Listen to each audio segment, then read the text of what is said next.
everybody. Welcome to the amazing people feature for 2022. As we move into 2022, my theme is new in 22. So I want to introduce you all to people. Each month I'll have a featured practitioner. This month, January, my featured practitioner is the lovely Sarah Sticklin. Welcome, Sarah.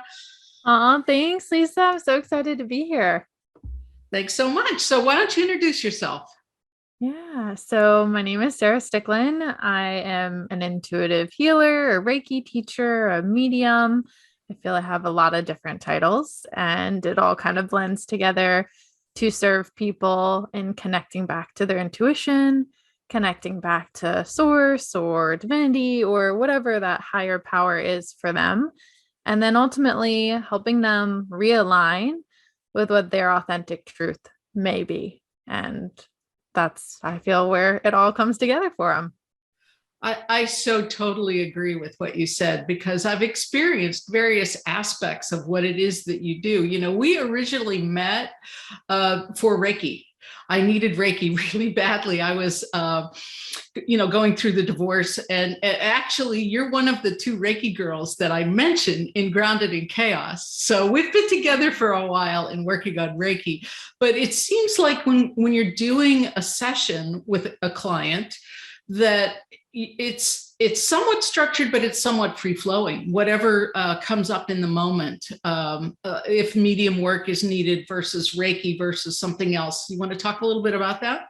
Yeah, I'd love to. So, my original training, you touched on it, is in Reiki, and that is like where I learned the foundational work for myself. And when you learn Reiki, there is a structure and a flow to it that most of us are taught. With time, I feel this naturally develops into our own practice. And for me, I try not to hold on to anyone's session looking a certain way.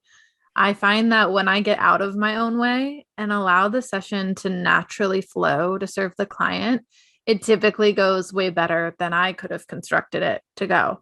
And so I do like this open-endedness to a session. And I love having an idea for where it may go. And I love creating some kind of flow and structure if and when possible, if it feels supportive.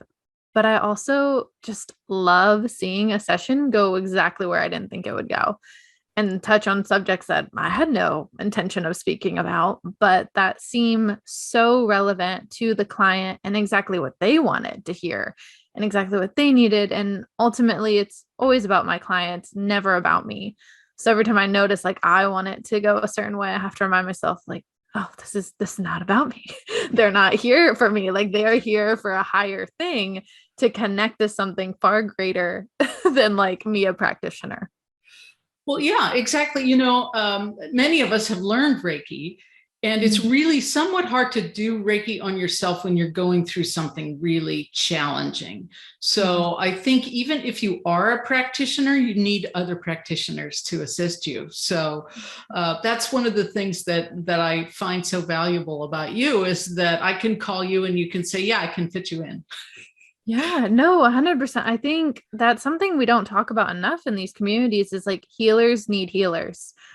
Like we all can do self-healing and we all do serve others within our different job titles, but we need people to help guide us as well and support us on our journeys. So I myself always have a team of people I work with and I go see, because I need to also have my cup filled up by other people. And sometimes it's helpful to hear things from someone else when you already know it to be true, but you just need that confirmation of, okay, yeah, that feeling I had, that intuition hit I had, it is true. Like, everyone around me can also see and feel it, and that to me, so helpful. Yep, spot on. There have been many times that I've come to a session with a particular intention, Sarah, and I've said, I'm thinking the one after my mom passed away, where I asked you for medium services, and she actually did show up, and she actually did share things that you're like, I don't know what this means, and I'm like, oh, I do. Mm. So that's also very interesting, that you can have an intention for a particular session, but it sort of takes a life of its own, if you will. Yeah, 100%. And I have a ritual now, I suppose to call it, within all my sessions where the first minute with clients, I'm silent and they're silent. And it's to create our intentions for the session and each to say a prayer or an offering or call in people we need. And I believe like without that piece, the session would still be great, but it just starts us in the right mindset and it gets us grounded. Like like your word, Yes. getting Yes. grounded despite Exactly. whatever's going on.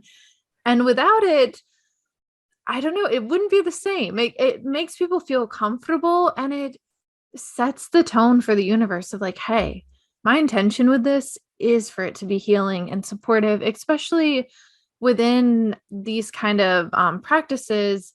Some people refer what I do to as almost like being a psychic, or, there's a lot of labels and buzzwords for it. And that's not always done with intention. That's not always done with integrity.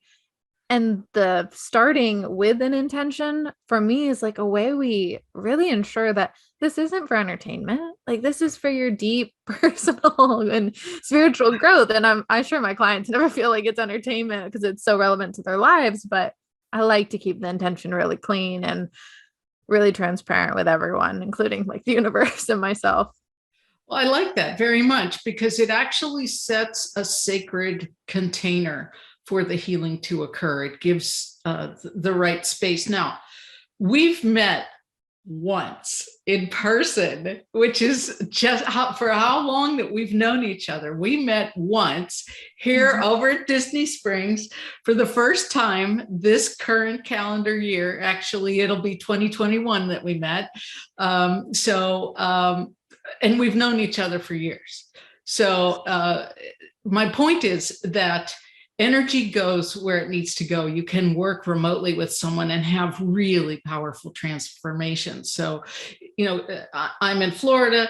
Sarah's in North Carolina. We've been in touch and worked remotely. But if let's say you're in Alaska and listening to this, Sarah can work with you remotely.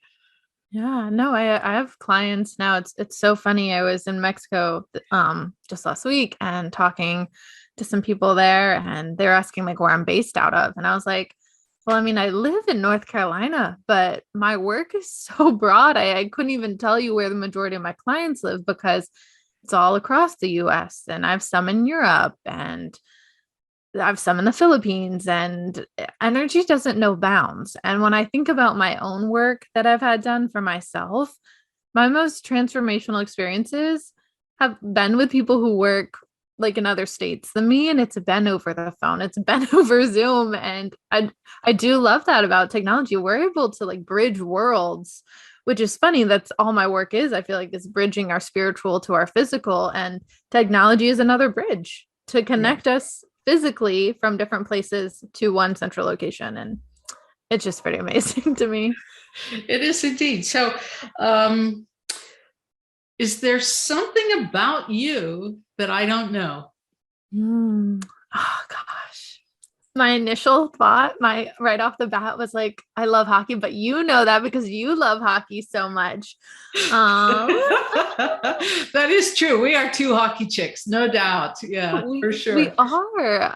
Let me think something you don't know about me. Hmm, Let's let that feel go ahead. Go ahead. no, no, you go ahead. I was I like, was going to what? say, let's let that percolate and let's talk about your love for children. Okay, yes. Oh, that's a big one. So I got into this work originally because of children, which is, funny that I don't have children myself, but I've always been so deeply connected to children. I started nannying back in high school after school, and the family I worked for, I stayed in touch when I went to college, and they became second family to me. We were so close. And my sophomore year of college, the youngest boy, who was 3 at the time, Mickey, he was diagnosed with neuroblastoma, which is a rare aggressive pediatric cancer.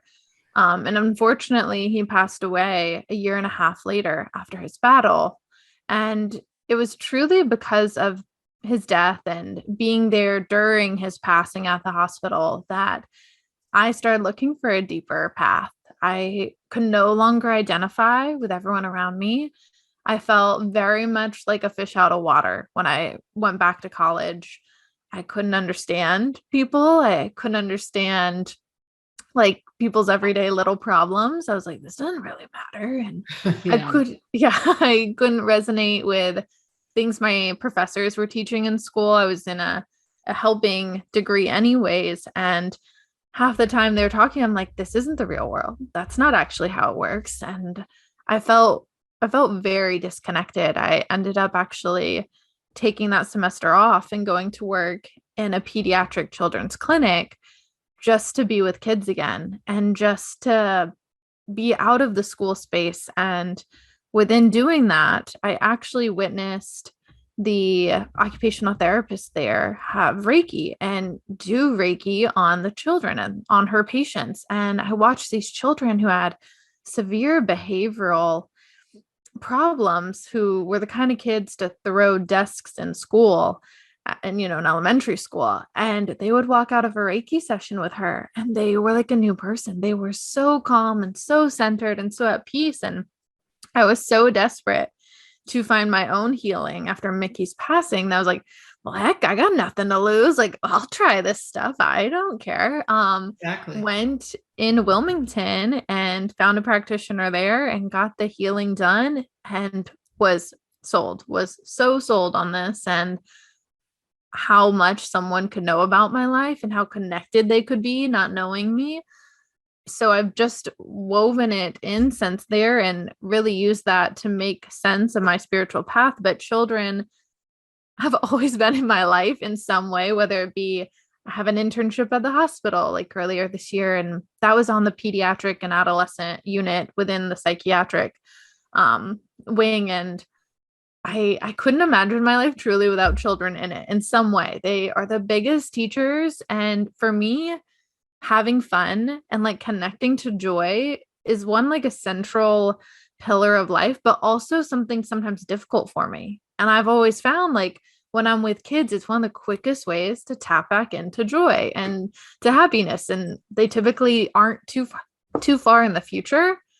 And they're just the biggest teachers to me all the time. Like, okay, be present. The kids are present. I can be present. Yeah, it's so true. And I see you light up when you talk about it. And I know how much it means to you. One of the things that I'm also doing for January is my sponsored charity is Compassion International. So I'm any of the income that I get for January, 10% of the proceeds are going directly to Compassion International. So it sort of fits with what we're talking about. But yeah, here's the story. I always have a funny story. So it was my birthday, and somehow somebody in the marketing department of Compassion International popped up on my Facebook that said, do you want to sponsor a kid that has the same birthday as you? I'm like, oh. So I didn't just sponsor one kid. I sponsored three at that point. But I have like a whole team of people now. But nevertheless, I mean, these three little kids all have the same birthday as me, and it's like we have something in common, and it's just kind of fun. So anyway, that's my.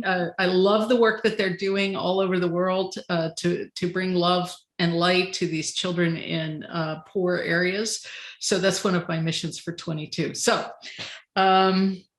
back to something that I don't know about you. Do you think of anything yet? Oh, goodness. We know each other so well. This is tough, right? We do. This is going along with the children thing, but I genuinely love children's books, specifically picture books, and I collect them if I see them and they're super like, if I find they're really powerful and one day would love to read them to my children if I have them, I will buy them. And I actually have one like right beside me that I think you would appreciate. Let me see if I can grab it off the shelf. Yeah. Okay. This one's called Ping. Oh, that is so cute. So cute. And it is just such a great little story, like about mindfulness and being present and being here, and also our thoughts and like how to let them go and how not to, fixate on them too much. So anytime I see a book like that, I definitely buy it. Like I have one on my dresser on the other table over there. I love it. I love it. That is so great. I did not know that about you. And so this is so interesting that I'm going to be writing a series of kitty books for this year. That's my goal for 22. I spent some time with Ruthie and Trixie, my granddaughters, and it's like, yeah, I can do this. I'm going to be able to make some stories that are real kind of personal, but also have a part of me in them. So, because the distance is so far away, but this is awesome. This is not about me. This is about you and your love for children's books. So I absolutely love that. Well, All I'll have to right. get your books. So you know I how did. I feel about books, so I'll definitely want them once you write them. All right. And thank you for that. So I did tell you that I had a quote surprise question. So the surprise question is, do you have a tip or message for the audience? Yeah, let me close my eyes for a moment and do what I do best, which is get out of my own way. Yeah, the biggest kind of thing coming forward right now, and I feel this is a central theme for you too, that I hear you speak about a lot, is just to practice gratitude right now. And it doesn't need to be in the way of like, what huge things do you have in your life? It can be really small things. Like, I'm just so grateful I have a place to sleep tonight. Like, I'm so grateful I have clean water and access to like make hot tea. Like, those things to me are everything. If I even have 10 minutes to read, that's my gratitude. Gratitude doesn't need to be, I'm so grateful I have the perfect life. I'm so grateful I have a perfect family. Like, or I'm even so grateful I have my health, because not everyone has that right now. And if you do, that is so wonderful. But what small things like can you start with that? Oh, it's so nice that they're here. It makes your life so much better that you have. I think that's coming in right now for the audience, but also for myself, because I just heard some news prior to this call and I was like, oh, that is not what I wanted to hear today. But when I zoom out and I focus on all the good things about my day, that doesn't feel so large and overwhelming. So hopefully that can support someone else right now, wherever they're at and whatever is going on in their world. Because I know there's always so much chaos, as you know, that's going on around us. And there's also always something like we can come back to, like, oh, thank goodness I have this. Or thank goodness this is here. I'm just going to let that integrate for a minute. I spent at the end of the year, I did a retreat with Sylvia Borstein and Donald Rothberg from Spirit Rock. And Sylvia said, this isn't what I want, but this is what I got in relation to what you said about whatever came up for you. So being grateful that you are here to be able to make the choice. There's a lot of people, what is it now, 800,000 that aren't here because of COVID. So we are here. And that in and of itself is so much to be thankful for. Agreed. Love your tip. Grateful. Love it. Love it. Love it. So how will the audience get in touch with you? I think you have something free. Yeah, no, I do. I feel I always have something free going on to support people. If you go on my website, which is just sarahsticklin.com, super easy to remember, just my name. There at the very top is a free video series on love and career. And honestly, it is such a hidden gem because it is some really, really, and I don't say this because it comes from me, I say it because these teachings like changed my own life, wisdom on how to navigate relationships, on how to navigate a stressful workplace, on how to just check in to how you're feeling. That series is honestly very helpful, and you can get that on my website, but you can also reach out through Instagram.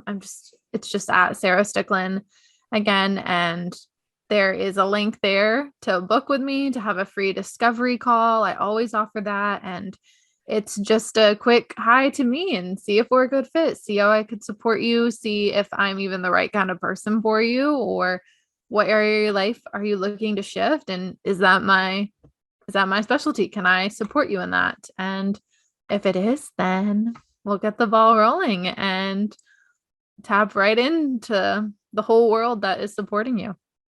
That sounds amazing. I have to see this video series for sure. You and I've been connected for so long that I do get your emails with your newsletter, right? Yeah. So we, practitioners do things, and it's good to share with one another. That's part of this exercise. So www.sarahsticklin.com, Instagram, free video series.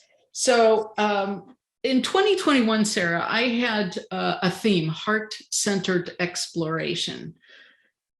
And at the end of 21, I thought, okay, I got more work to do on that heart-centered exploration. So part of that retreat that I was on at the end of the year, Donald Rothberg talked about bringing your whole heart to whatever it is that's in the moment, whether it be work or whatever. So that's sort of my theme for 22. I'm going to continue the heart-centered exploration, but I really want to, I have the intention to bring my whole heart to whatever it is that's going on. So Sarah, what makes your heart sing? I think for me, it is connection and being outside. So maybe also connection to the earth and connection to my family and connection to my partner and to my friends. Really seeing someone and witnessing them, like even, and I know this isn't the case for everyone, and I'm grateful that it's my case. My work lights me up because I get to witness someone so fully, and I get to hear and learn and see things about them most people don't know. I can't count the number of times someone says to me, no one knows this, but blah, blah, blah. And to hold that kind of container and space for someone and just allow them to exist and not have judgment for it. Just be like, yeah, of course, this is where you are. Like, nothing to that or against that. It lights me up to see people walk away being like, I've never felt so seen in my life. I've never felt so validated. Like, oh, I I value that and I love that so much. And I think I love creating that too in other areas of life. It doesn't just have to be with my clients, but does my partner feel seen? Do my parents feel seen? Like, does my dog feel seen? Like, where can I creating this? And that's what does it for me. That's amazing. I love that. And I can honestly attest that there have been many times that you have validated me, and that it is one of your gifts. And you are an amazing, amazing person, an amazing practitioner. I am so glad to kick this new in 22 off with you as my first featured practitioner. And again, it's www.sarahsticklin.com, at Sarah Sticklin, and on Instagram, and get those video series because she's amazing. So Sarah, thank you so much. Thank you for joining me today. I really, really, really appreciate it. It's so good to see you. And come back down to Florida. I need to see you in person again. 100%. Of course. Thank you so much for having me. It's been a treat. I love seeing your face anytime. So I'm so grateful to be here. Thank you so much. Thank you.